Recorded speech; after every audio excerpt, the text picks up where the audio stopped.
Welcome you all to your Danville City Commission meeting today. Today is Monday, February the 24th. The time is 5:30, and we'd like to call our meeting to order.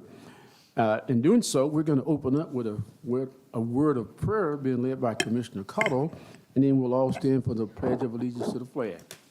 So, Commissioner Cottle. Yes, sir. Father, we appreciate again the chance to gather here in freedom. We don't take that for granted, and we appreciate those who allow us to do so. I ask that you be with the folks in Eastern Kentucky who really have had a rough year, and hope that they can recover, come back strong, and hope tonight we conduct ourselves in a way that's pleasing to you. It's in your name we pray. Amen. Amen. Thank you, sir.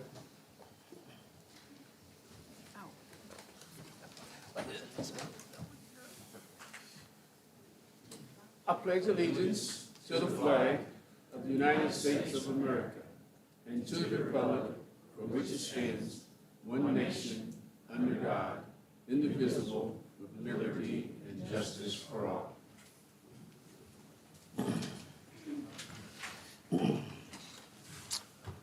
Thank you all. Next on our agenda is to have our agenda approved by the commission. So the chair would like to entertain a motion to approve the agenda as presented, unless someone has something else to add or if someone wants to delete something. Is there a motion? I'll make a motion to approve the agenda as presented. Thank you, ma'am. Is there a second? Second. Thank you, sir. All those in favor say aye. Aye. Aye. Okay, we'll operate off the agenda tonight as presented. Next on our agenda is the section where we hear the public. We have two opportunities tonight to hear from our public. We listen and you present to us. At this first hear the public, we ask you to speak to us about items that are on our agenda only, things on the printed agenda. Then the second opportunity, if you do desire to speak to us during that time period, there's a sign-in sheet that's out in the lobby, I assume, and you need to be sure to go back out and sign up on that sign-up sheet, because then we will allow you the opportunity to talk to us in the second here to the public about anything on your mind. And I always say that as long as it's something legal for the city commission to consider.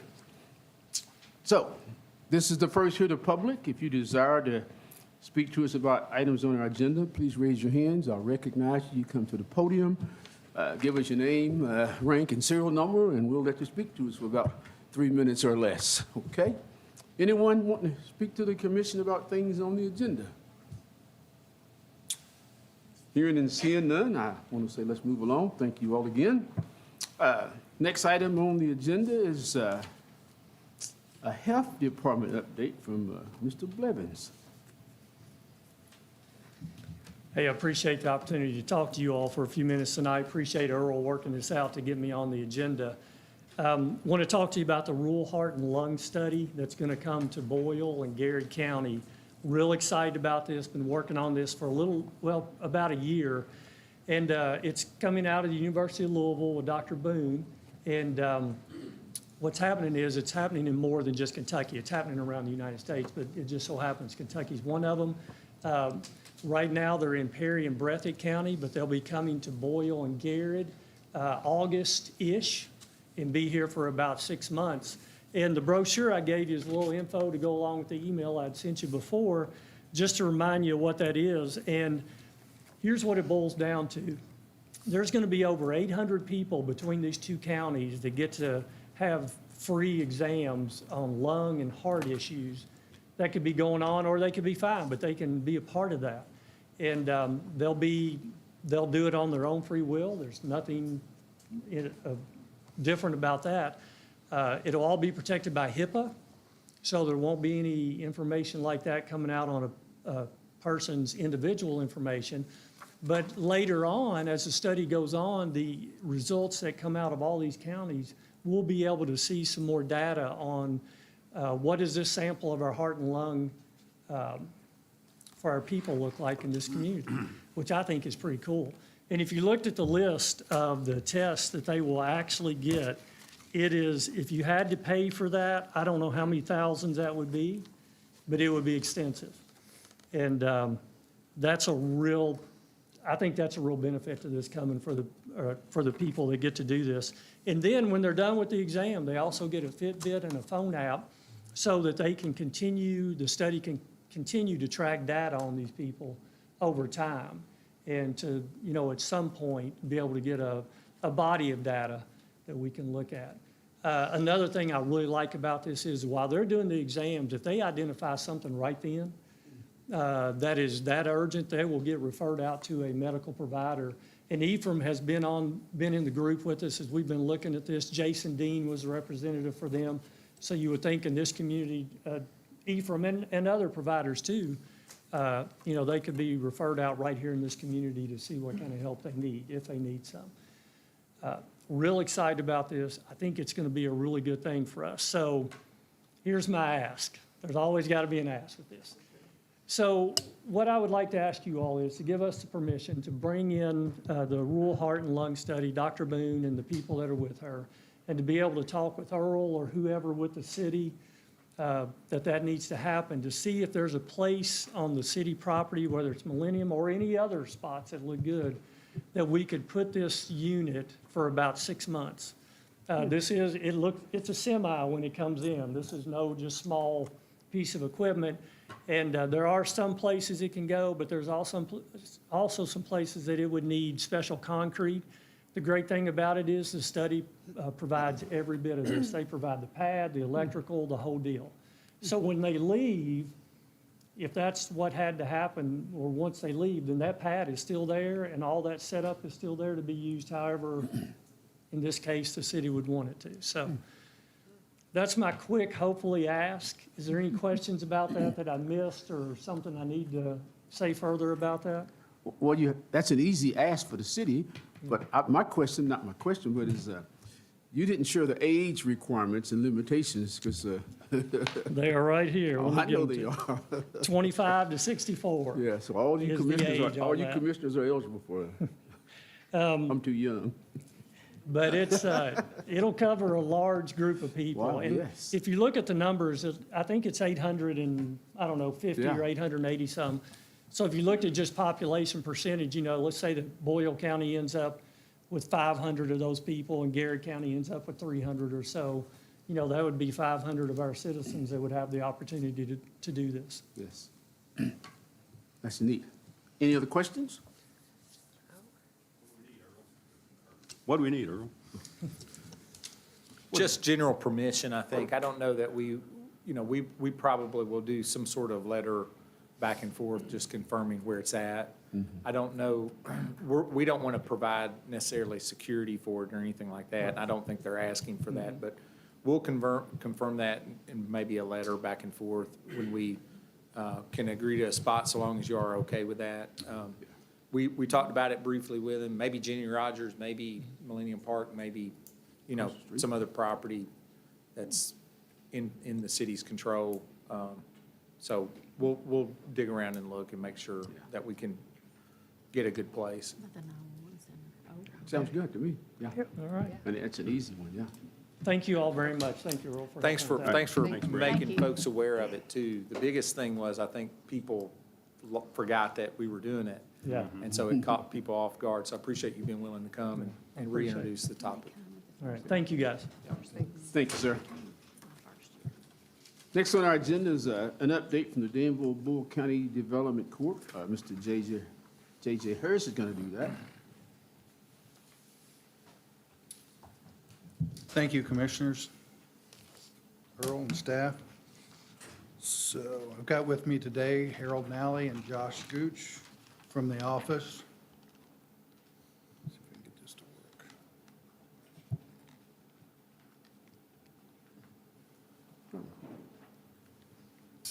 work. In your package, you should have a copy of this presentation. I can't get it to forward. There we go. Again, thank you, council, for your continued support and outreach and meetings that you attend on a regular basis on our behalf. And this is a general update. As we said, we would come back at least each quarter and try and give you an update. We're 8 months into our budget. We do the economic development for the city and county. And obviously, the big bear in the room has been the Cody closure that happened in November. Now, they laid off 266 people, and we did a job fair after our fall job fair specifically for Cody. We don't have an exact count on the number of friends and neighbors that have been laid off or found new employment, but we do understand there have been local businesses that have picked it up. Since that time, we have met with at least 5 real projects, and what I mean by projects is companies that are interested in that facility.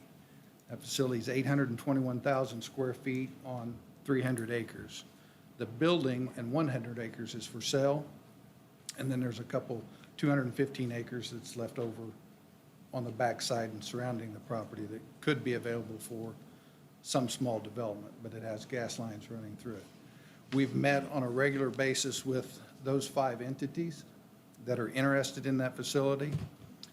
We have reached out to all of our partners, whether it's water, sewer, electric, gas, capabilities of that facility, alternate uses. We've had numerous engineers, building inspectors in to look at it. So industries that have made inquiries include solar panel manufacturers, automotive manufacturers, hybrid platform manufacturers, data centers. We can rule out a few that have looked at it. Data centers, we just don't have enough power capabilities in the area to support something of that size. I'll go on. This is a picture of Luca Mariano's first barrel of product was barreled January 14th. These are some of our numbers on workforce traveling to the community. Earlier, you may recall that I mentioned 9,400 people travel a day to work in the county. That number's dropped a little bit, but a majority of those people come from Lincoln County, and then you can see the breakdown across the different counties. I use that for reference because I know at times you ask, hey, how's our workforce, where's it coming from? We also ship out 4,200 people a day to other communities. And you'll see that the majority of those are Fayette County. And I have this information available in PowerPoint if anybody needs it in the future. So in total, since I'll say the last part of November, we've had 43 inquiries and/or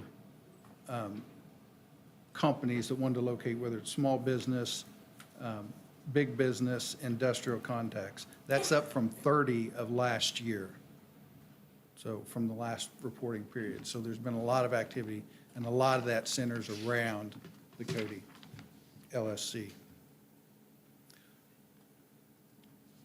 I'm going to let Harold talk about workforce development and some of those percentages and numbers up there.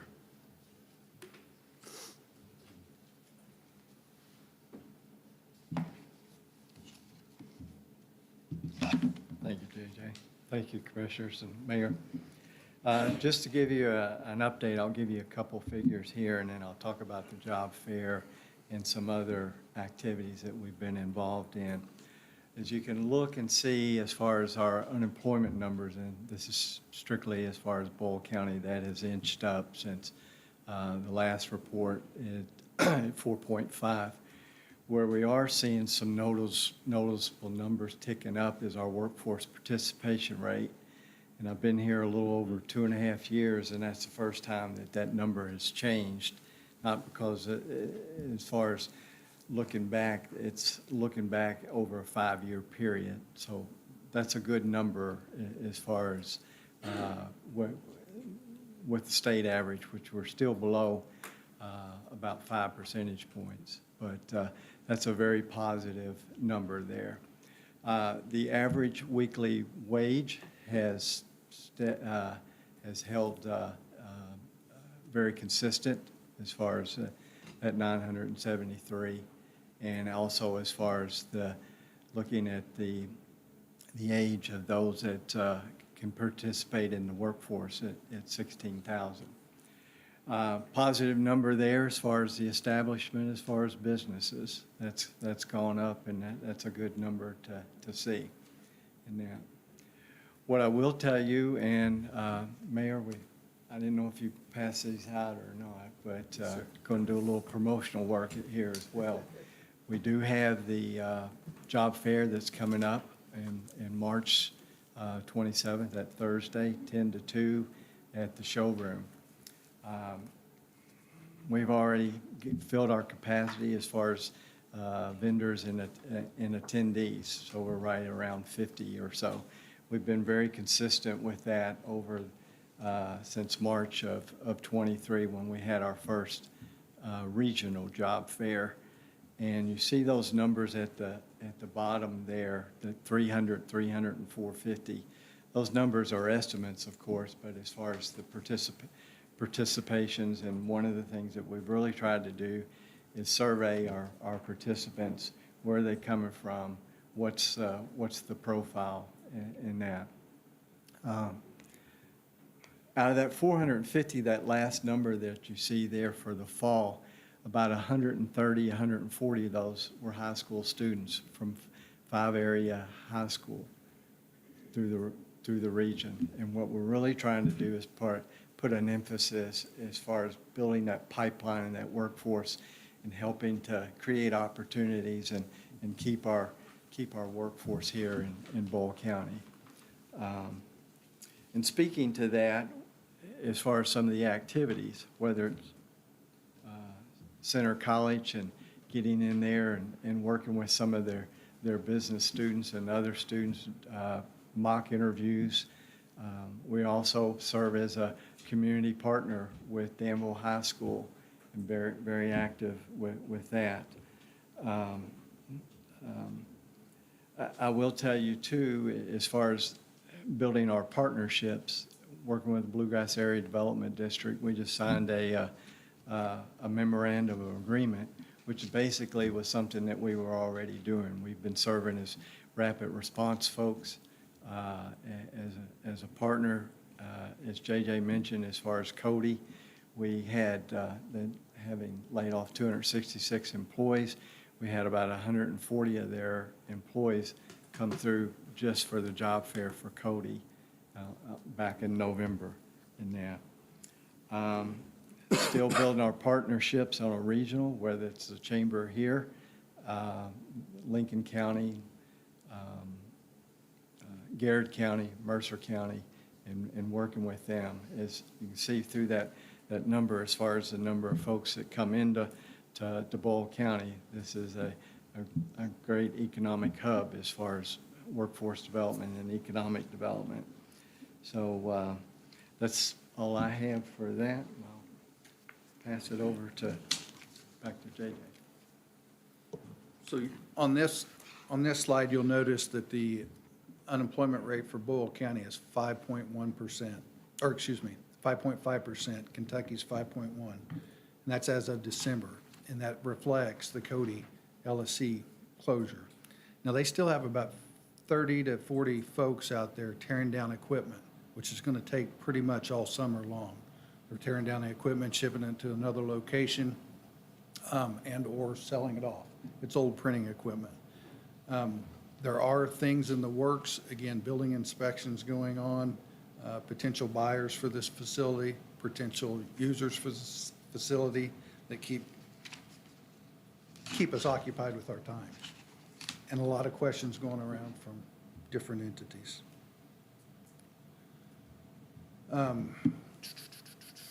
Housing development there's still a lot going on that. Weather's got a lot of developments slowing, but there's a lot of opportunity for us to work on multifamily and infill development and single family with some of our developers. We'll keep that in mind as the spring develops. Coming soon is the new Home 2 Suites with Manish Patel out behind the Cattleman's. That should break ground here in the first quarter, weather permitting. But pretty excited about more hotel options and more opportunities for our conferences and center to recruit some new athletic conferences and play here with that. And I know you've seen these slides before. And we did host, just as a refresher, we did host the board of directors for Parker Megget. They flew in late last year to tour the Megget Parker facility. We had these signs put up at the airport and provided a banner for the boardroom when they did show up. And if you notice the three tail wings of the planes, those are all their board of directors jets. So they flew in some mighty nice jets to our great airport, and we welcomed them, and they thought it was a nice gesture from the community. So that's all I had. If you have specific questions, I'll try to address them. I know there's a lot going on, but be happy to tell you as much as I can about what I can. Any questions or comments for Mr. Harris and his crew? That first slide, Luca Marino, it's good to see that barrel come out. Okay, what's the current situation with them? Can you talk about that?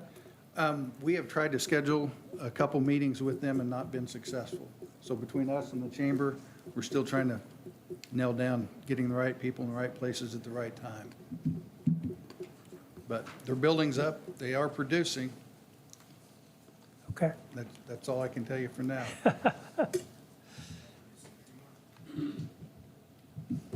Any other questions? On the site selection inquiries, Yes. out of, you said it's up 30 from the last year, from the last quarter, So in 2023, 2024, we had about 30. right? Right now, 8 months in, we have 43. A couple of those are smaller, little retails, but most are larger industrial facilities looking. We also have some sports retail, big box retail stuff looking at the area in different locations that we're working on. But out of the 30 from the year before, have any of them come to fruition? Are any of them No. here? No. Okay. That was. For the most part, no. Okay. Yeah, so, and that just kind of, sometimes these projects take years, and so like, I'll give you, for instance, we had a cabinet lead that came in, and it was a solar manufacturer which made solar panels and film. And they came in inquiring about the area, the state, they're looking multi-state. They came in and said, we need X amount of power, we're looking for 2026, 2027 timeframe. Well, when you go that far out, you're gathering a lot of data, sending them to them over time, but they may just fall by the wayside. Not that we let them fall by the wayside, but they just may change plans. There's a lot of things going on right now on the international side that can affect who comes here and where they come from. Okay. Other questions or comments? JJ, are you working with the EDA on the development plan for the newly acquired industrial land? Yes, ma'am. So we are the staff for the EDA as well as the staff for the Boyle County Industrial Foundation. And that's one of the things that was a top priority. Once you funded that EDA portion to acquire the Reading tract, is to do a master plan. And part of that involves the road network, how that connects. You've got the state highway, the city's master plan. And Josh and Earl have been in those meetings and formulating what that might look like. Because that involves several layers of information that goes out in multi-years of funding. Okay. Do you know when it will be complete and when that land can be marketed? We're marketing the land now Okay. as a whole, but as far as breaking it up into sections, no, I can't, because, you're at the very first stages. It was just acquired in December, so you understand the whole RFP process and the engineers, and then, so if there was a cost that was determined for the master plan to study for that, the EDA would have to come back to the city and the county and say, this is what we're looking at, and it's a balancing act of when and how it's funded and what grants might be used to offset some of those costs. Okay, great. Sounds like it's moving forward, so thank you. Yes, it's a deliberate, focused effort to develop that land. Other questions or comments? I have one more. Are there any, like, workforce housing projects that have been started? There's been multiple folks look at the area, Okay, and they've done some of their studies in engineering. Some have what I might call options, but as far as the details of when they might exercise those options or when that might be done, that goes in back to a master plan that the developers had and when utilities come in and financing. You'll know a lot more as summer rolls around and this weather breaks. right. We'll be able to know. We cannot get, for our own community, we can't get in front of the projects and announce them before the developers are ready. There's financing options, there's real sensitive real estate issues. We'll try and be as transparent as possible, but just know there's a lot of stuff going on behind the scenes, and everything's weather permitting. Thank you. Yeah. Wow. Other comments or questions? JJ, I guess you give a good report because you got a lot of good feedback, Okay. a lot of good input, so that's great. Thank you all. I appreciate your continued But support. thank you and your team for the work that you continue to do, and I'm like Donna, we just want you to hit that grand slam here pretty soon, and we know it's coming, but we don't know when, but The anticipation's the hard part.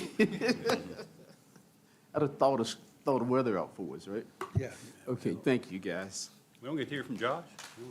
I skipped him. Oh, what? But it was easier for me. The one thing I was going to mention, just kind of some of the small business stuff we have going on. We'll be having our third Doing Business in Danville event on, I think I said the wrong thing at our board meeting, on April 15th, 5 to 7. We're going to be doing this one a little bit differently, opening it up to more of anyone who might even be remotely interested in entrepreneurship, just basically telling them what services are available in the community. Also looking at doing some more events in this spring, kind of a series of events. I've been working, Melanie at the city, we've had conversations as well with CenterWorks, Center College, BCTC, Awesome Inc., which is a business incubator in Lexington. So kind of using some of the programming that these organizations already have. Not reinventing new wheel, but just being able to host it and get the word out for people. You have a location for that? The Doing Business in Danville? Yes, sir. That will be at CenterWorks. Center Works again? Okay, Thank you.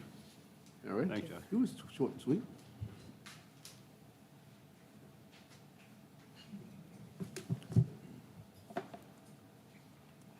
Well, next on our report, on our agenda is fiscal year '23 audit presentation.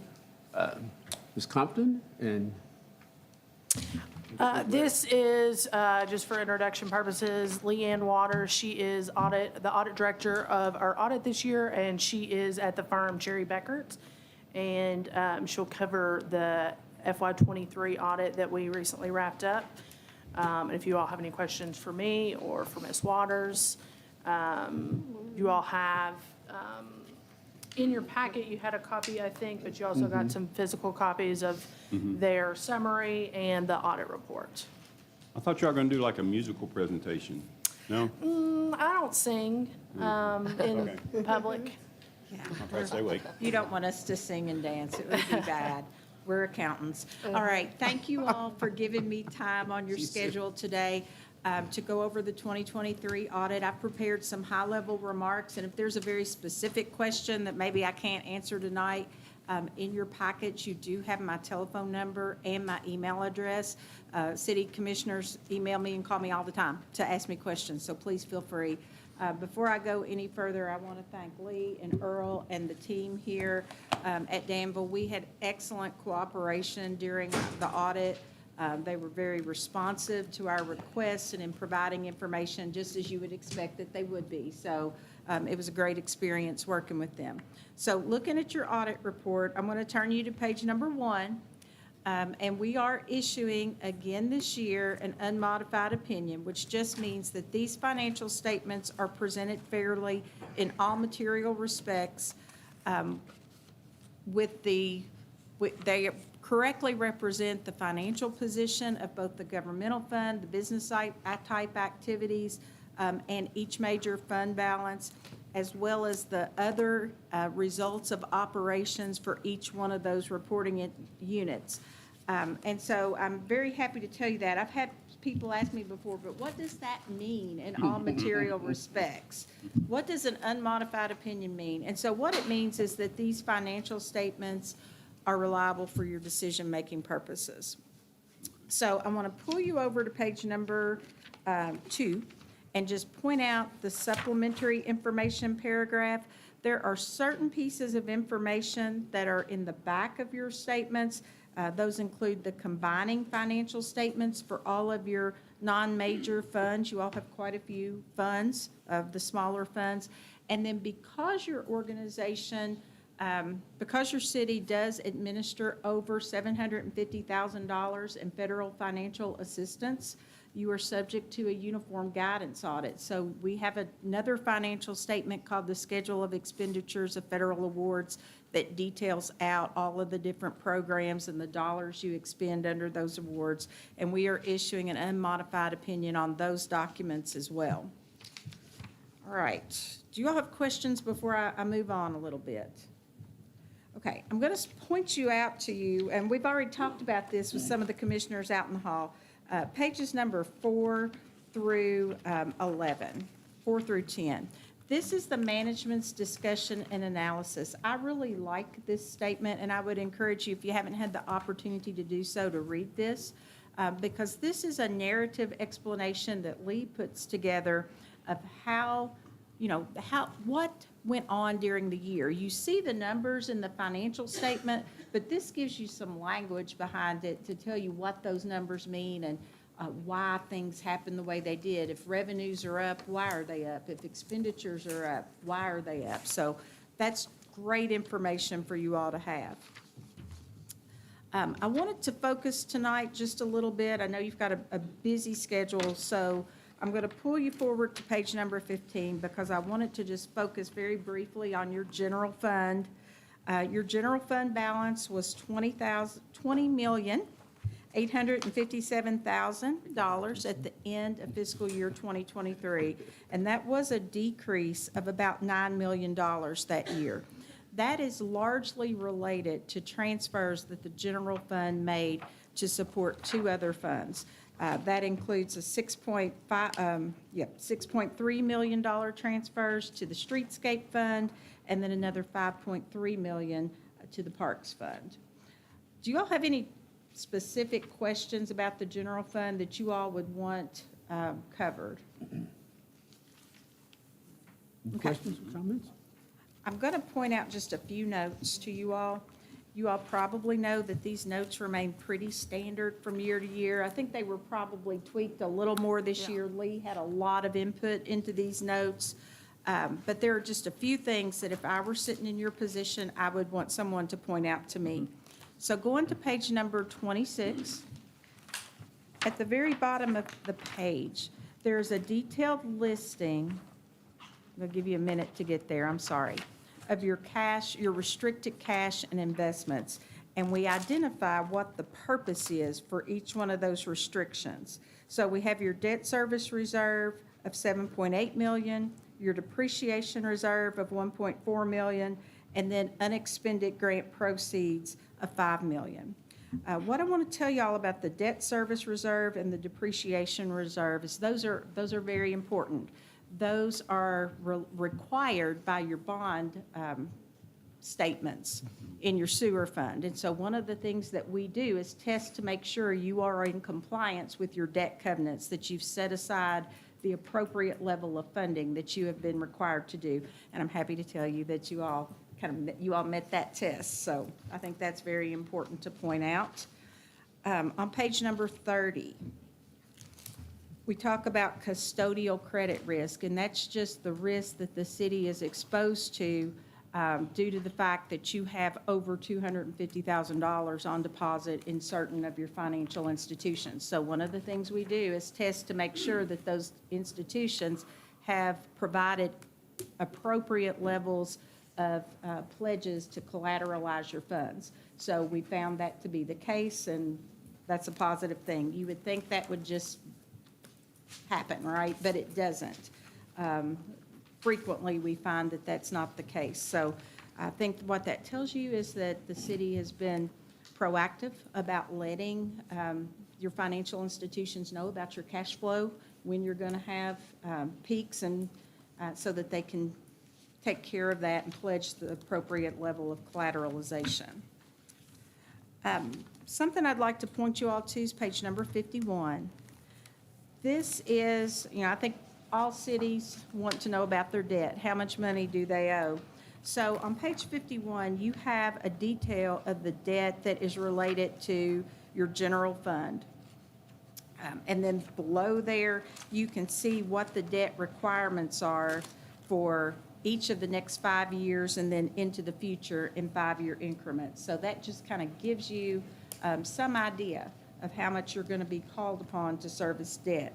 And on the following page, page 52 and page 53, you have that detail for the sewer fund as well.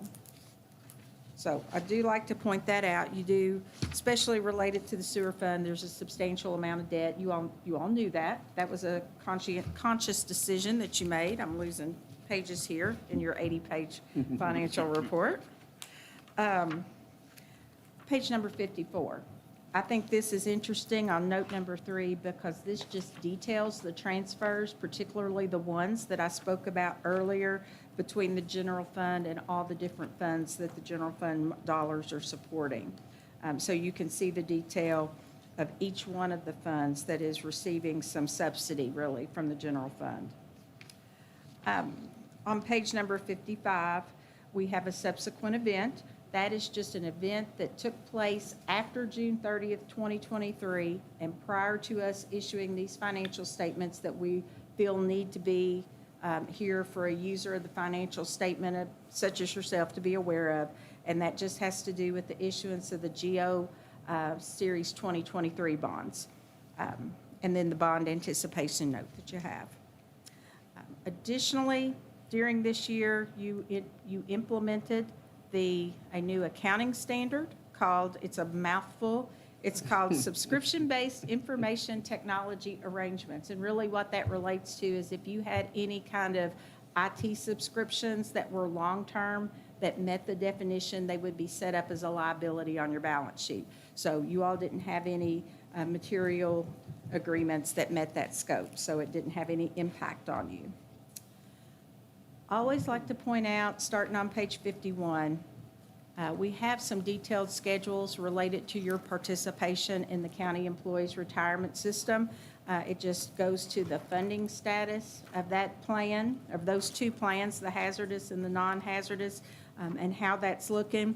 In 2023, it was down to 52%. But as we get into following years, you're going to see that moving up the right direction. So I'm happy to say that. Okay, I'm going to pull you forward all the way back to page number 76. And this is what we call our Yellow Book report, or our report that is performed in accordance with government auditing standards. So we review your internal controls over financial reporting as part of our audit. We also look at your compliance with the requirements of grants, statutes, regulations, contracts, et cetera. We had no issues with compliance at all we didn't identify any. Our report says we didn't identify any that require being reported, but we didn't have any. We did issue a material weakness in internal control over financial reporting that really just had to do with establishing and maintaining controls over different reconciliations for accounts receivable, notes payable, those types of documents, or those types of audit areas. So what I would tell you all about that is really a repeat of 2022. Partly the reason it's being repeated in 2023 is related to the timing of the 2022 audit. I can't remember exactly what the date was that was issued, but it's hard to correct something in 2023 when you don't get it until, 6 months into the year or even a little bit later. So that's really a holdover. It is fully my expectation that in the 2024 audit, with a full year of the new system, a full year of Lee having implemented some new processes and procedures, that finding, I mean, I can't guarantee it, but I fully expect that finding will be resolved in 2024, just based on what we've seen working on this audit. So that was my caveat. I can't guarantee it. Okay. And then the final page that I have here is page number 78. This is what we call your single audit report or your uniform guidance report. So we are required to audit major programs, or what the programs that we identify as major. For you all, that was the state and local fiscal recovery fund related to the coronavirus relief, or ARPA, you may have heard it called. Part of that audit is we use a document called the compliance supplement. It tells us exactly what compliance requirements that the federal funding agency wants audited. And they tell us how, what the different requirements are, how you can use your money, how you're supposed to document your money, what the period of time is that you have to spend that money. So I'm happy to tell you we're issuing an unmodified opinion on compliance with those requirements. We also review your internal control over compliance. So it's not just good enough to accidentally comply. You have to have processes and controls in place to ensure that you comply. And so I'm happy to tell you that we had no issues, no material weaknesses, no significant deficiencies in your internal control over compliance. I know that's a lot. I know it was fast. Do you all have questions for me? Any questions or comments? I appreciate the way it was explained. I appreciate the summary. I think Kevin had mentioned that earlier, the executive summary. Good. that you I'm glad made. you like that. And then just like a totally, just make, so the public, it's the 2022, 2023 budget year. Yes. So- And so we've talked with Lee already about what the plan is for 2024 and then to get y'all caught up on 2025. So what we anticipate is we're working on an engagement letter right now. We anticipate starting on what we call our planning procedures in mid-April, after April the 15th, when the busy season clears up. And then we expect to start field work in May. So that's our goal. Our goal was to finish that up by July the 31st and have it issued. And then to be able, so like a normal audit cycle, you would start on the year in September. And so that's our goal, is to start in September, get you all caught up for December the 31st. We appreciate that Okay. as a goal. Yeah. All righty. Any other questions or comments? Ms. Waters, thank you for your presentation. Thank you for putting up with me. I didn't get to catch you before the meeting. I just want to say I'm glad you're here, and we appreciate the Thank you. report. And certainly, we appreciate and want to point out that this is the first year for them, and so they've really taken time, and we appreciate that, and we just want to acknowledge that in Thank public, you. that we think that you've been very careful with your analysis, particularly since it's your first year into it, and so we just want to acknowledge that, say thanks. Thank you. It's truly been a pleasure. So we have enjoyed working with the team here. Thank you all. Thank you. Good night. Don't walk away. You can't get away that easy. I'm sorry. Her last comment says she truly enjoyed working with our city manager. You know, that's almost a first. We don't ever hear that from anybody, right? I'm sorry, girl. Judgment a little bit. Yeah. Well, I want to thank you and Lee. I know Lee's been And- working real hard with you, so I want to say Thank you all. thank you and congratulations. And we want the next one to be just as, Well, if all goes well, you'll see me 3 times this calendar year. So, you only And get to come back if it's good news. How about that? right. Thank you all. And just Thank for you, the ma'am. public's and the commission's sake, it will be posted on our website at some point tomorrow. Okay. Thank you, ma'am.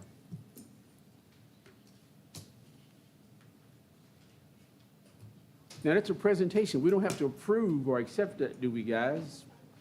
Legal Eagles over there? Don't have to do that?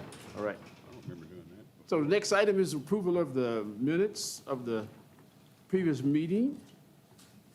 Chair will entertain a motion to approve the minutes of our last meeting.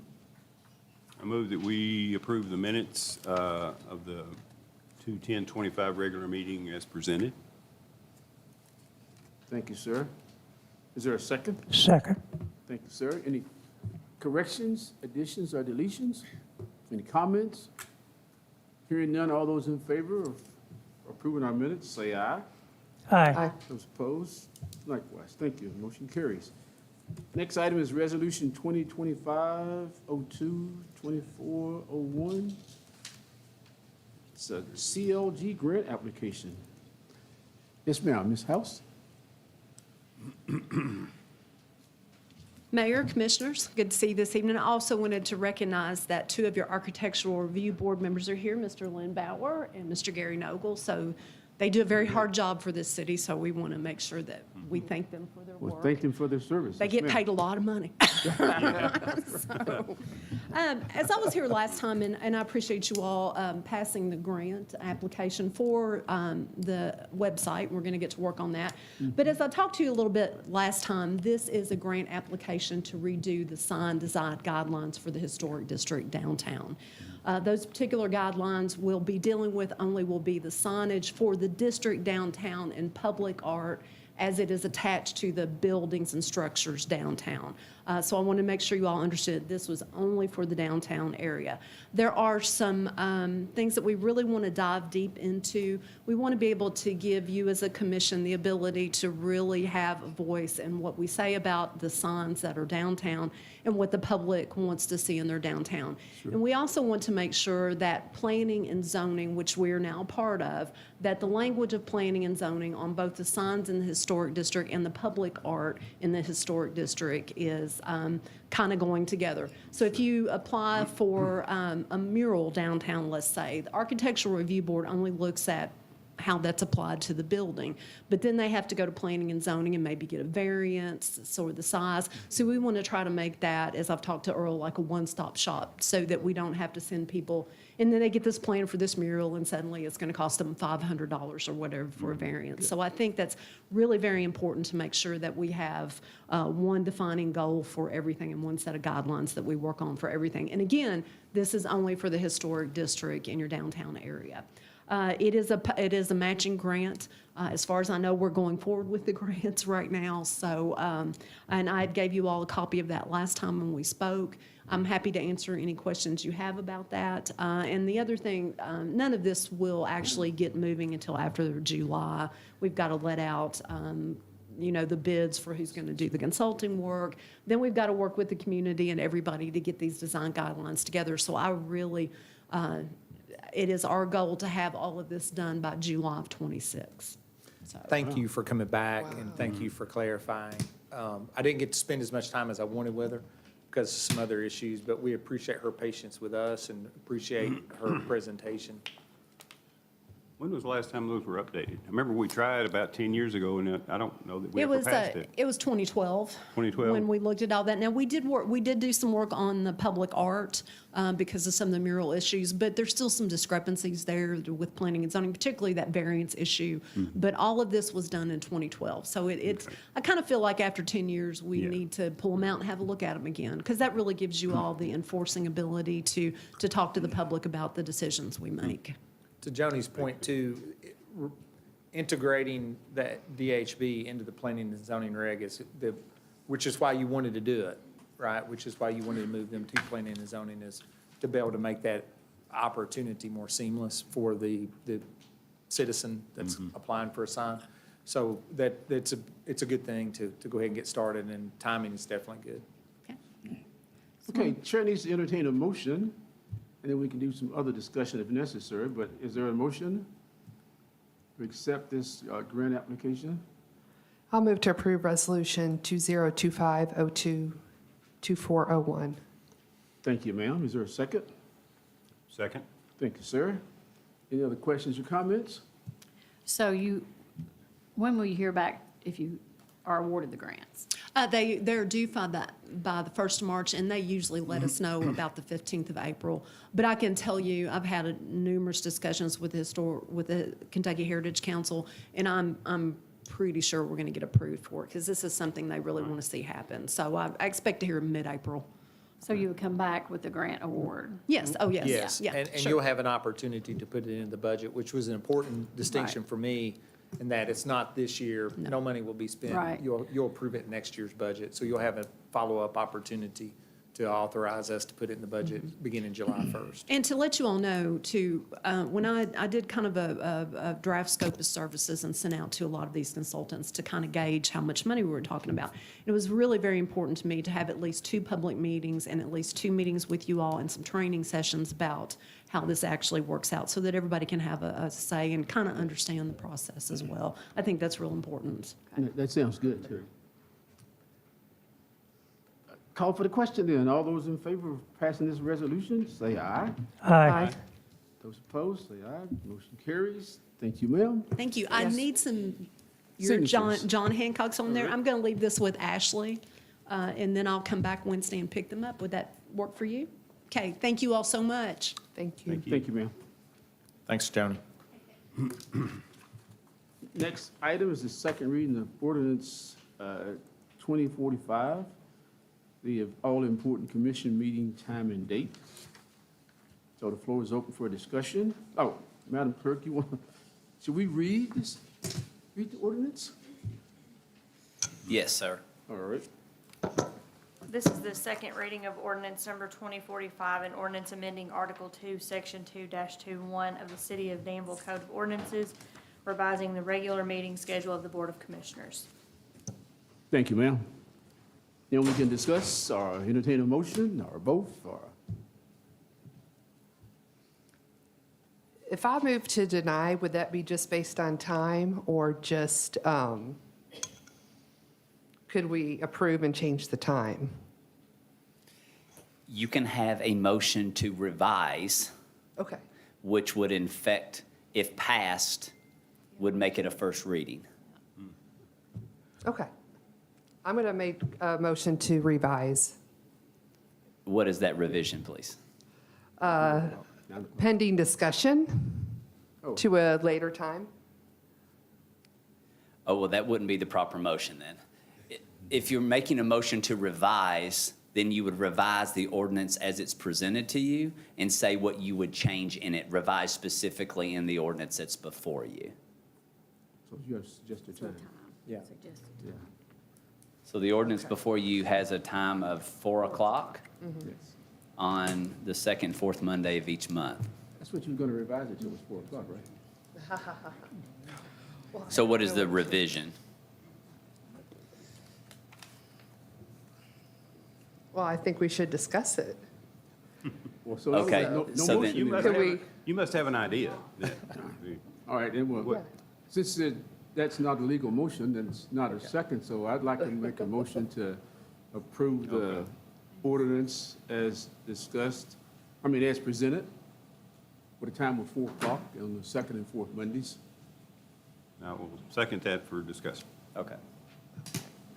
Thanks for helping me out there.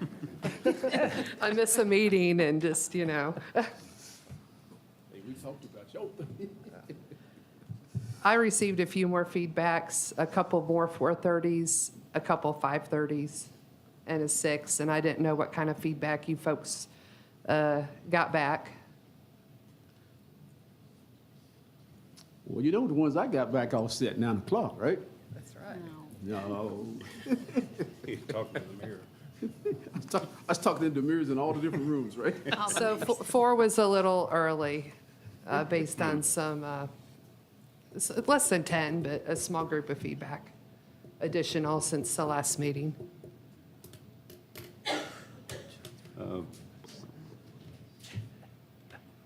Any other comments? No, I'd hate to go past 4:30, honestly. Personally, I would hate to go past 4:30, just for the staff's sake. I understand what you're saying, Commissioner Cottle. Repeat that. I said I would prefer not to go past 4:30 as a meeting time for the sake of the staff getting home a little earlier. Oh, Yeah. okay. That was the most popular feedback. I'd be good 4:30. I like 4:30 as well. Parks and Rec had to move to 4:30 so that people could attend it.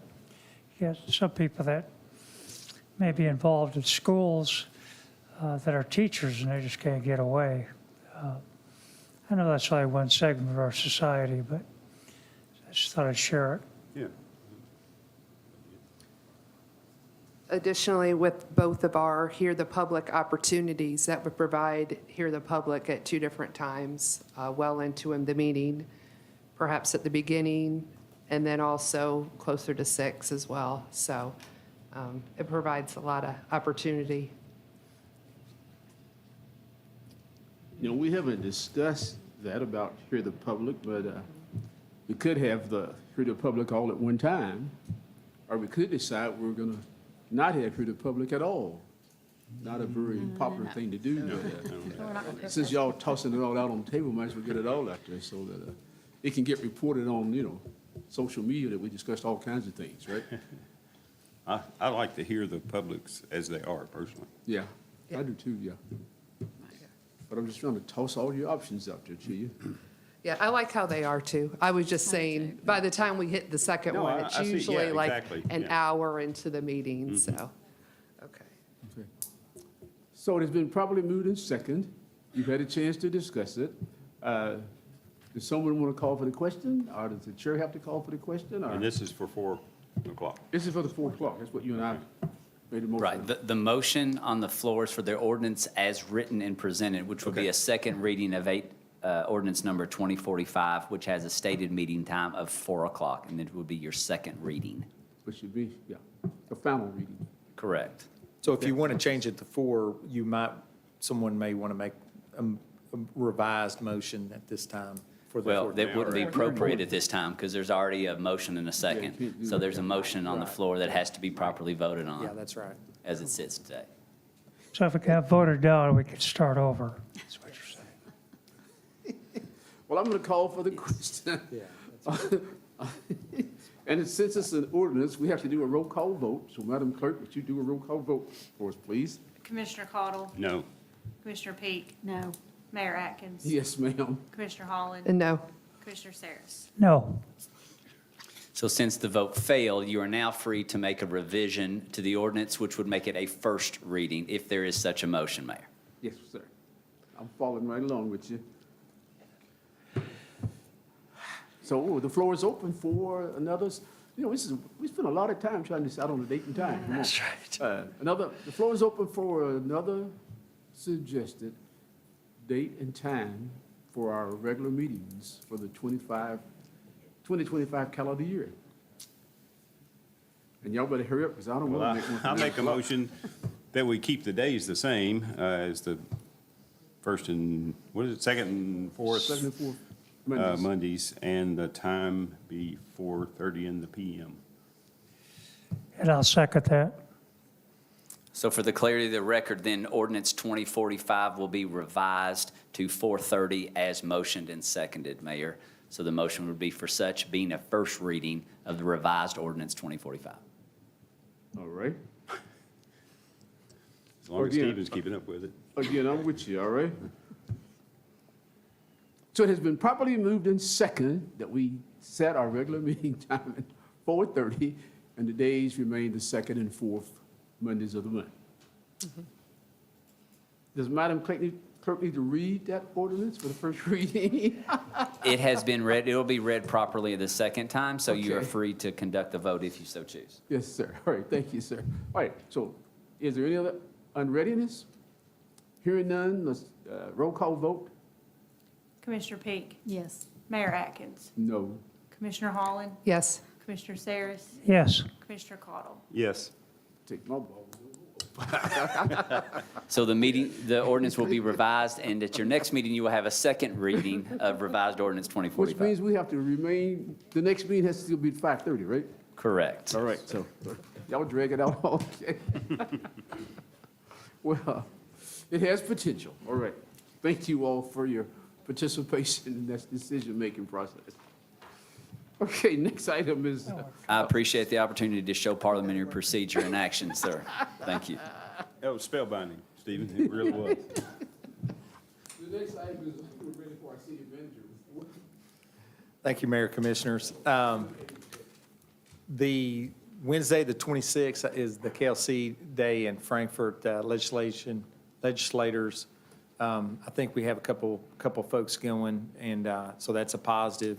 March 10th and the 24th are your meetings in March. And I would bring your attention to the budget calendar. It's been sent to you. Want to make sure that you all have it. And if you have any questions, we can get you a hard copy or another email.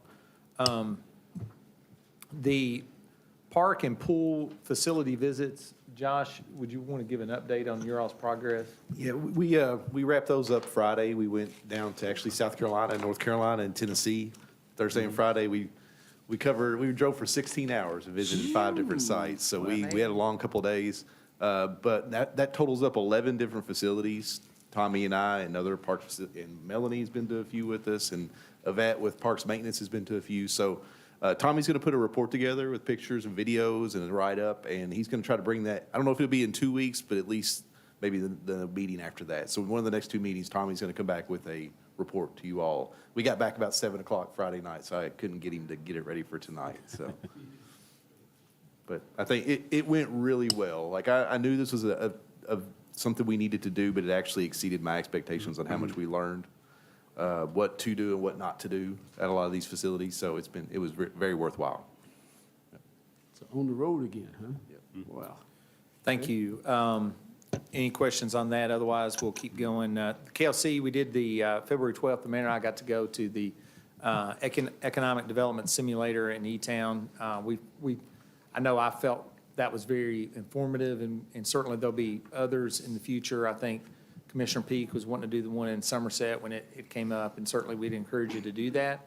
What it helps you understand is the things in your community that you control, that or you can influence, that you need to think about as elected officials. And some of it's just broadening your communication, being able to talk about subjects as you go to the Hub Coffee Shop, for example. If I go up there and somebody asks me a question, you got to be ready to talk about those things. Those are called third places, and learning about those types of things with economic development is critical, because it helps spread the message, and it helps communicate outwardly to your average citizen, who are sometimes your first in line if you have visitors coming to do economic or to locate their business in your community. A lot of times you'll see them well in advance of getting an RFP. So if someone is serious about your community, they're already vetting it.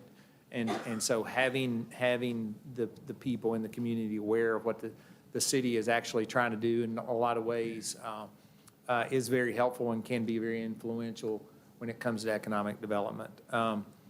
Josh and I are trying to get scheduled to do the DC fly-in like we did last year.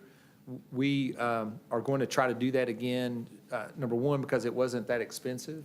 It's a pretty quick 48 hours. It's there and back, but it's similar to his site visit. We had a dozen meetings last time, and ultimately we received a grant that we had been seeking for the safety improvements of the bypass. And so we've got a couple grant applications there again, and so we'll carry that water there on that opportunity.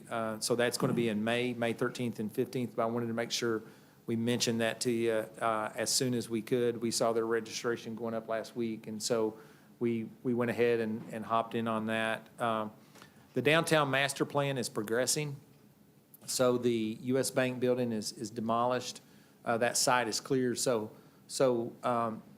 some folks, it's hard to understand exactly what the city's doing.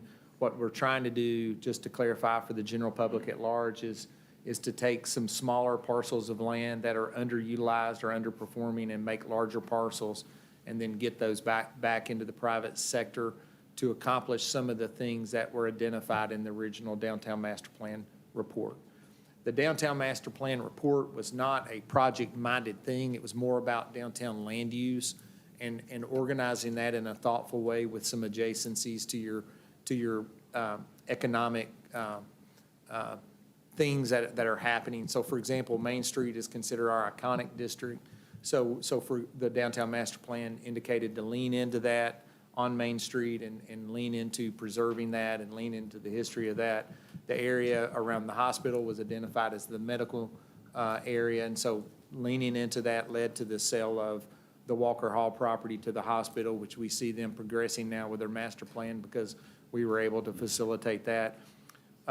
So all of those are elements of the downtown master plan. Moving forward, we are investigating concepts for the downtown hotel. That's one of the things that was identified in the downtown master plan as something we could pursue. There is evidence, particularly with Center College having their campus expansion on the south side, having an increase in visitors to town by thousands on a regular basis. So trying to lean into that. How could a downtown hotel complement that so that businesses in the community could exploit that and see an increase in their business transactions because of this interaction with the south side of Center's campus in the future. Also, the hospital being downtown, how do we facilitate and supplement and take advantage of people visiting the hospital? How do we keep that business downtown as a byproduct of the hospital's existence downtown? So we're looking into the hotel concept, also the town center concept. We're trying to assemble a couple of visits where we can add some definition of that, because not a lot of people, it's very difficult for folks to get their head around what that means. And so we will be working over the next couple of months trying to add some layers of definition to both the hotel concept and whether or not that's a thing that the commission wants to pursue. We'll talk about that more in the budget process at some point at a regular meeting, if not in the budget process. But also the town center, we'll add more definition and present that to you in the future as well. Other aspects of the downtown master plan that we're working on is downtown residential.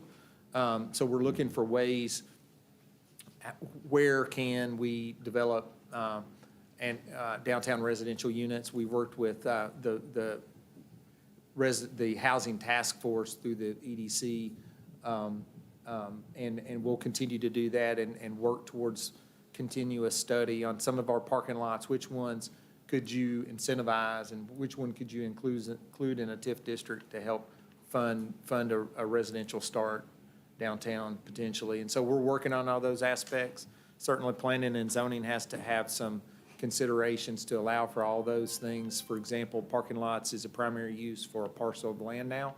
The discussion has to be had on whether or not that makes sense in a downtown. That can lead to a proliferation of parking lots downtown, and that may not be the best thing, where we really need to be encouraging leveled parking so that we get a better utilization of land. And so all those things we're working on a daily basis, and we just want to make sure we acknowledge that and verbalize that a little bit, and certainly be willing to answer questions along the way. But our priorities over the next couple months will be trying to add some definition to the downtown hotel, add some definition to the town center, continue to look at ways to, for residential, how those interface with those previous two concepts. And then we will have dialogue during the budget process and follow up at commission meetings over the next few months on all those topics. Thank you, sir. Any questions or comments? Wow. Hearing none, let's move right along then. Takes us to our second Hear the Public opportunity tonight. Hey, I've got one more with. Tuggle Road property that the city is auctioning. The auction is this Saturday, March 1st at 10 a.m. VIP Auctions handling it for us. I put some ads that they dropped off earlier at your places there. So it's online now. The auction is occurring. They started the auction earlier this month online, so people can bid at right now. But the live auction will be this Saturday, March 1st at 10 a.m. So Thank you, want to sir. get that word out. Thank you, Josh. Anything else? Now we're ready for the second Hear the Public. Items that are not necessarily on our agenda can be spoken about. So anyone desiring to speak to you. Yes, sir. You come to the microphone and identify yourself, and we'll give you 3 minutes or less. Thank you very much. My name is Herschel McKinley. Last time I was here, I led the Pledge of Allegiance to the flag. On December 26th, I got a call from the Danville Police Department that there was a situation at my church. It was about 10:30 at night. I drove over there. There were 2 police officers inside the church. What happened was, one of my longtime friends and co-members at our church had apparently had a heart attack on the steps of the church and passed away there. He was seen, police were called, I ended up being contacted. I just wanted to say that the police officers at the church, and I did not get their names, were tremendously professional, helpful, and compassionate of the Danville Police Department. And then I went down to the hospital, to the ER, to see my friend, and another officer was there with the keys to his car. He apparently had gone to check. We had had a visitation for a funeral, and he had gone to check just to make sure the church was locked up. He had the keys to my friend's car, and he gave them to me in the hospital. Again, compassionate, professional, and most helpful. I just wanted to say thank you to those police officers, and if you would let them know that someone did appreciate very much what they did. Thank you for your time. Thank you, sir. And I'm sure the chief will relay that.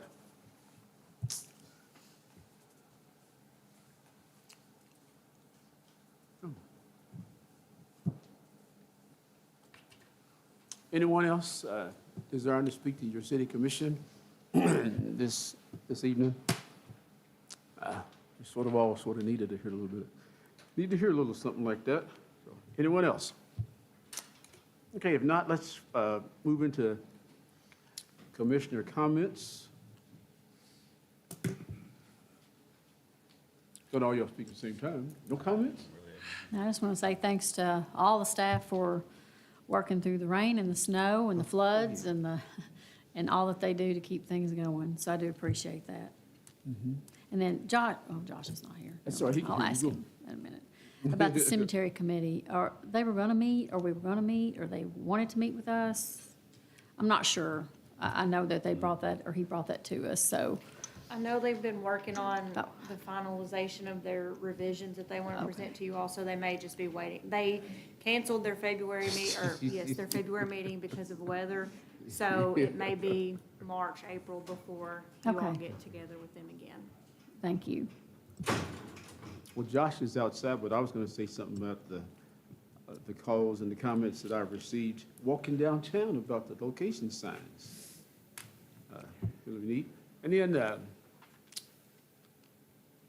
Wednesday night, the Ephraim McDowell Regional Medical Center sponsored a community-wide Black History program focused on heart-related information and on African-American poetry.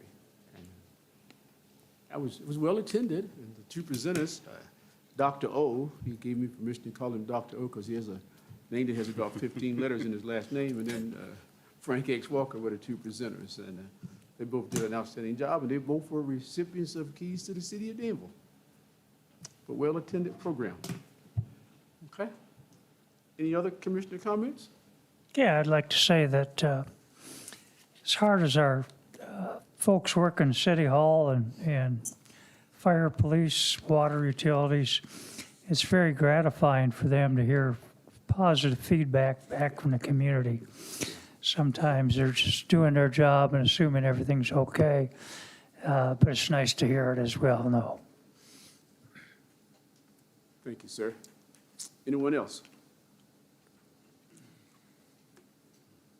All right, next item on our agenda is payment of the bills. Chair would like to entertain a motion to approve the bill list as presented.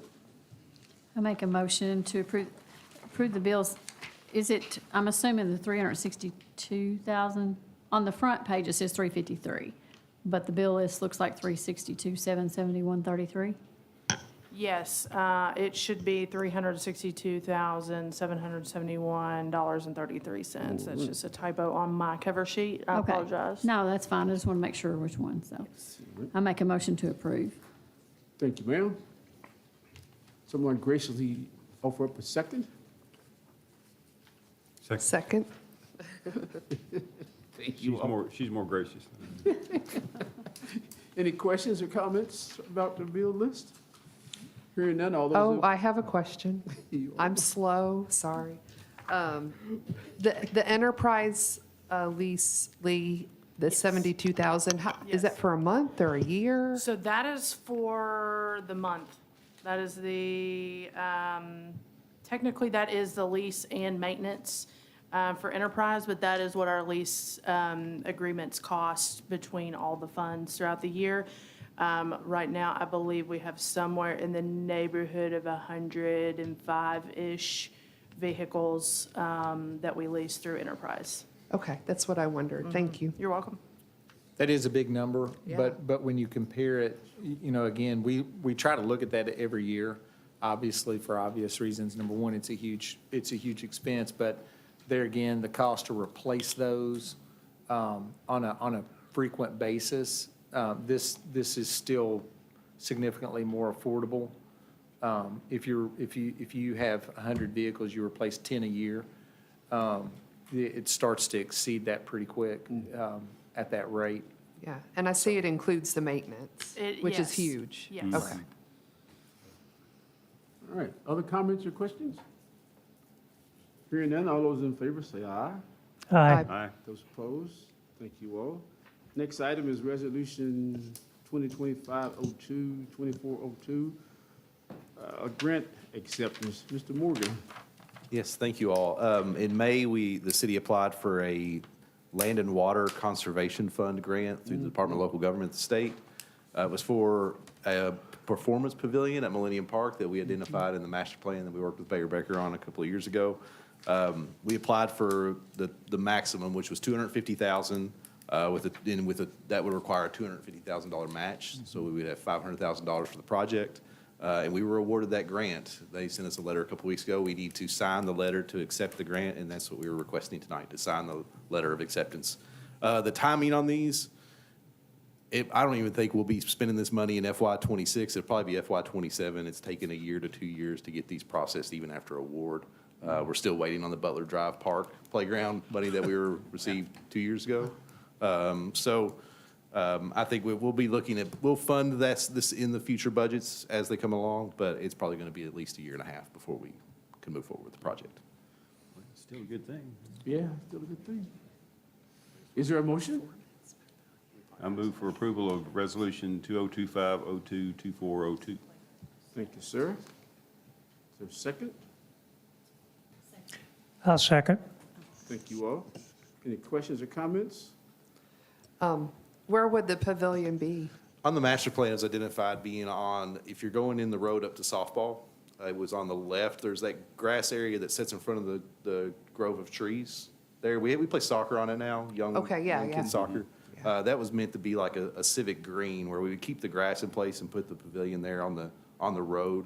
And then people would just set their lawn chairs out on the grass. So we'd still be able to use it for soccer. It wouldn't eliminate our current uses and provide a good location. So we were going to try it out last year for 4th of July. We were having a concert there. We were going to try out that location, and then we had the weather, and they canceled the concert. So that was going to be our kind of our trial basis. But and I don't think that's set in stone. We're going to dig into that a little bit more. I think it's a good spot, but the original master plan had a pavilion down by the pond, but that really limited your space that you could fill with people because there's just not a big hillside there. So we're going to continue to look at that. But that's what was identified in our master plan previously.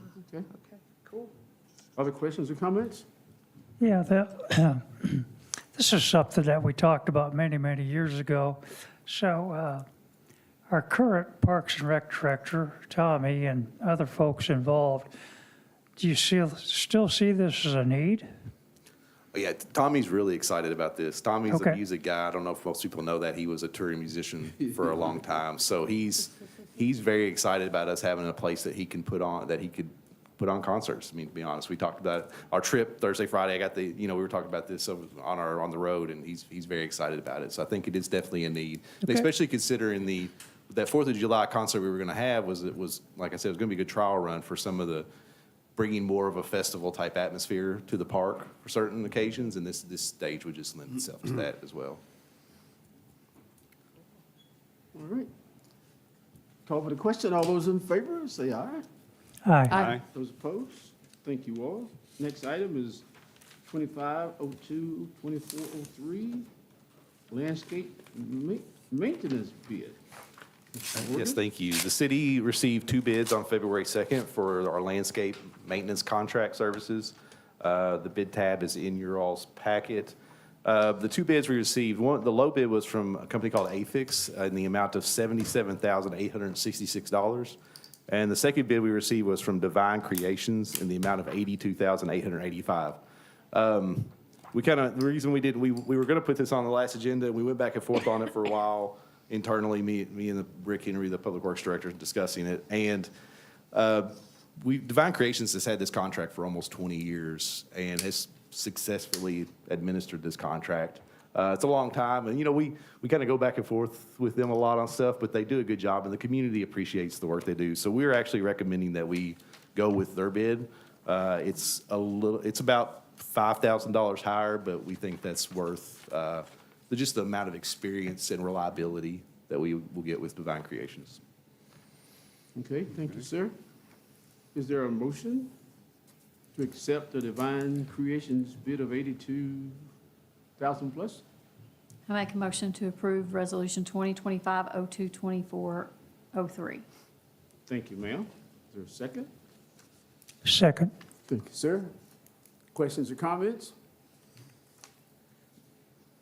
We have the exceptions justification for going above the low bid? You gave a little bit. One thing I will make a comment on is we appreciate your scrutiny for $5,000. You have a known quantity and a not known quantity. Okay.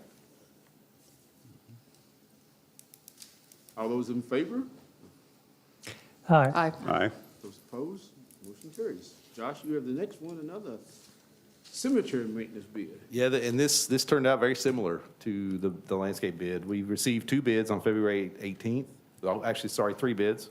The low bid was from Afix as well, in the amount of $142,666.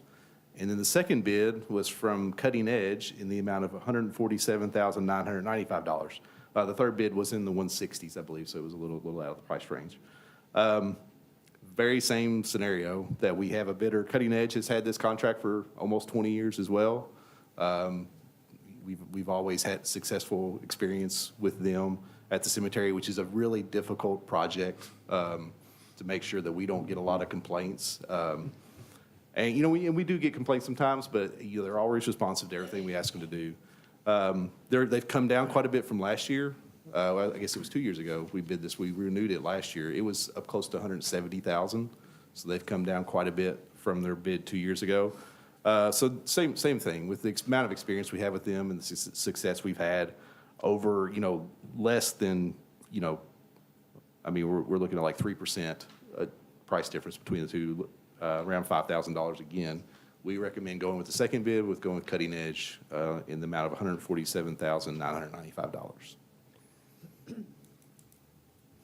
I move for approval of Resolution 2025-02-2404. Thank you, sir. Is there a second? Second. Thank you, ma'am. Other questions or comments? Josh says same scenario, where we're not taking the low bid. You all feel good with that? So let's, all those in favor, say aye. Aye. Aye. Those opposed, motion carries. Thank you all. Thank you, Thank Josh. you. Mr. Simpson, you've been waiting patiently. How you doing, sir? Thank you. It's good to see you, Mayor, Commissioner, staff. Starting out, I'm just going to give a general overview of the fire department, how we operate. This is just for the public, basically. You guys have heard this many times. We operate 2 stations. We have one at 461 West Main Street Central Station. We have another one at 101 Fireside Drive out on the bypass. Our Coverage of square miles is about 17.8 square miles for the city limits. Our average response time is around 4 minutes and 30 seconds, which is very good. Our staff has 2 minutes to get out of the station and another 2 to 3 minutes to get to the location. So that's a really good number that we keep data of. We operate 3 platoons, and they work 24 hours on, they're off for 48 hours. The work schedule. We have 31 staff. We have 27 firefighters on shift for a total of 9 per shift. Normally have 1 person on vacation and normally a call-in, so that brings us back down to 7. Recently, we've started working more overtime to work our squad unit into that rotation because we don't want to wear and tear on the maintenance of our heavy apparatus. We spent a lot of money this year on maintenance, mostly on engine 12 and engine 18. Engine 16, the newer Rosenbauer, is doing really well, and we're really excited about that purchase 2 years ago. Engine 19 has also come in, so I'll talk a little bit about that in a few minutes, but our staff have done a really good job. These are some of the challenges that we're going to face over the next couple of years. NFPA 1710 recommends having 16 personnel per shift. So right now, we're currently at 9 per shift.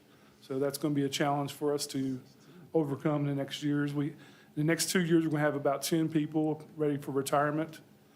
Currently, we have 4 that can leave anytime, and that's poses a problem for us. So we're working great with staff and HR. We're going to try to, get in front of these retirements and hire the personnel. One of the issues that we have hiring a new personnel off the street is when we send them to the Greenville, it's 11 weeks.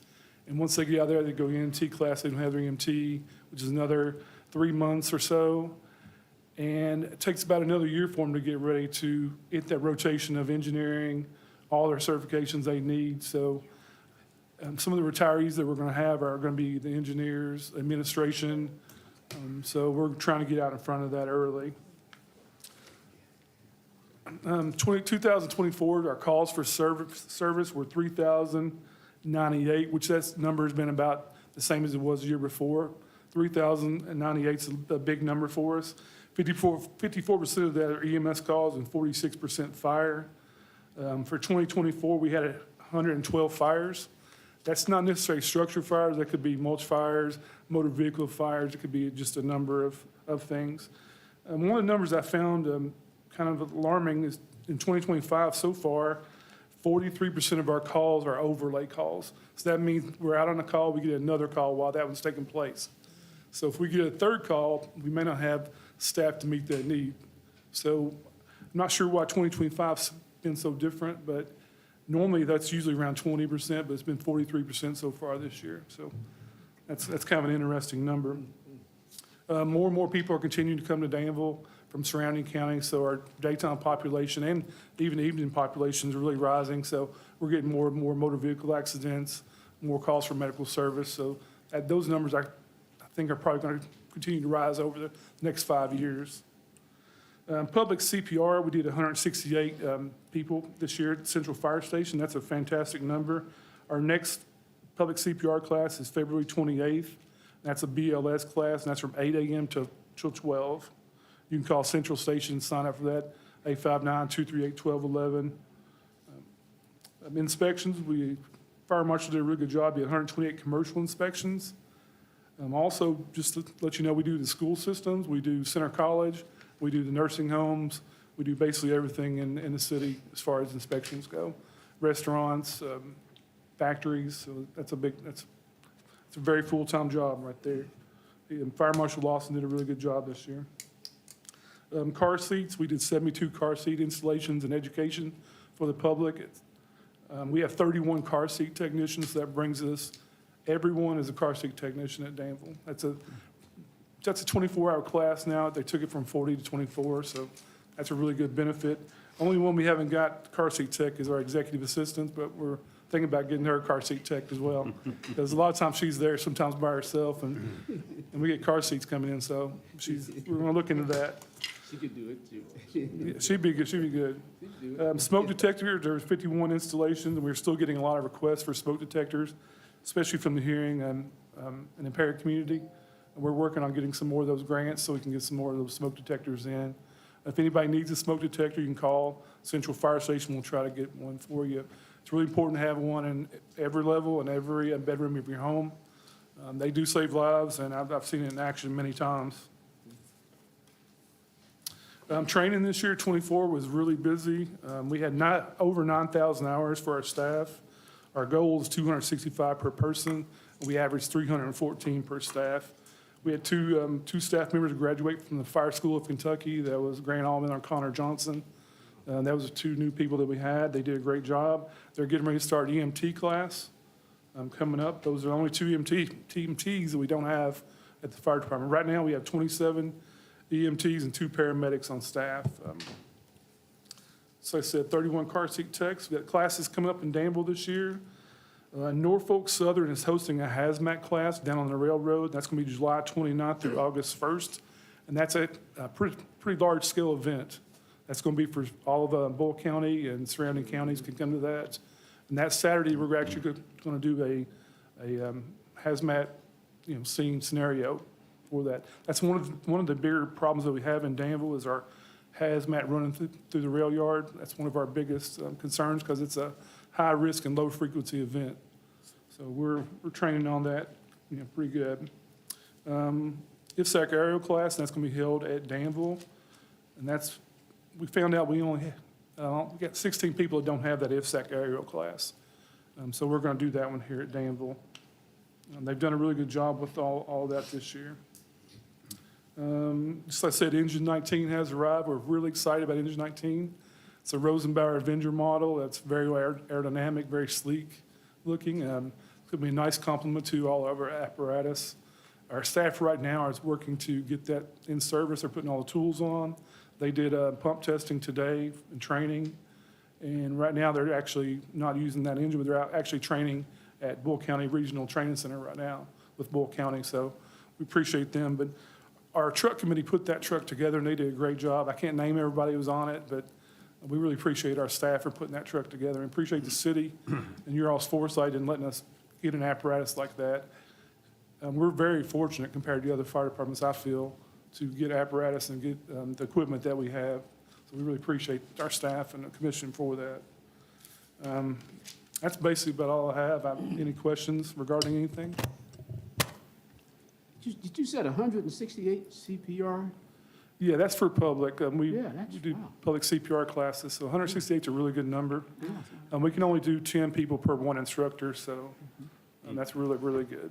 And what's the cost to the public? It's the cost of the card. I think it's $50 per card. And that's actually cheaper than you can find pretty much around, so Yeah. it's really good. Well, I'm impressed with all the training, staying up to date. Staff are very highly trained and highly educated, and we're very fortunate that we have the professionalism that we have on our staff. They do a really good job. Well, I appreciate you coming in and giving us an update and looking forward to the new truck. Do you know when it will be ready for It in-service? normally takes around 30 days for it to get ready, maybe a little bit earlier, but we're going to have a little push-in ceremony for it, kind of tradition, so I hope everyone can come look at it. Can I drive this? Yeah, you can. Let me drive it. You gotta push it first, Joe. We have pretty low standards letting drive a $1 million apparatus, so. Yeah, take the keys, go ahead. I do want to say, I forgot to say hear the public, but also the fire department, the police department, public works, they all come out and do their things and they try to be unnoticed, but specifically for the fire department, I don't know, maybe a week or two ago, I woke up early, but when I got up, there's a light flashing through the house, and I thought, what is that? But you heard nothing. And you look out, and the huge fire truck's out there, and the car that goes with them, battalion chief car, maybe. And they had come into the neighborhood, taking care of a lady across the street, and you didn't hear them. And then when they got out of the house, they came out, and it was just silent, and I was like, wow. That's a big truck to be so quiet. Yeah. So, I was impressed with the way they handle the neighborhoods, I guess. They and do a really good respect. job, and I'll say over the snowstorm incidents, and they did a really good job with that as well. Everybody did. Yeah. The city did a great job with all those incidents, so we appreciate the professionalism everybody did. Thank you, Doug. Any other comments for the chief? That concludes our our scheduled agenda. And I tell by the look on some faces over there, there's a need for an executive session, so is there a motion or for an executive session dealing with, Yes, we have personnel, litigation, and potential property acquisition. you gonna do all that in 15 minutes? That's up to you, Mayor. Okay. Well, y'all heard that, didn't you? Is there a motion? Live for motions? Live for lack of motion, right? McMillan said, I'm out of here. Got it, Donna? What are we doing, litigation personnel? Thank you, Mr. I would make a motion to go into executive session to discuss personnel matter pursuant to KRS 61810-1F, and also to go into executive session to discuss litigation pursuant to KRS 61810-1C, and a motion to go into executive session, well, same motion, for potential real property acquisition for which publicly at present stage might or would likely affect the value per KRS 61810-1B. So you die for lack of a second? Oh, you say, Second? oh, I'm sorry. All right. All those in favor say aye. Aye. Those opposed say aye.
All those in favor say aye.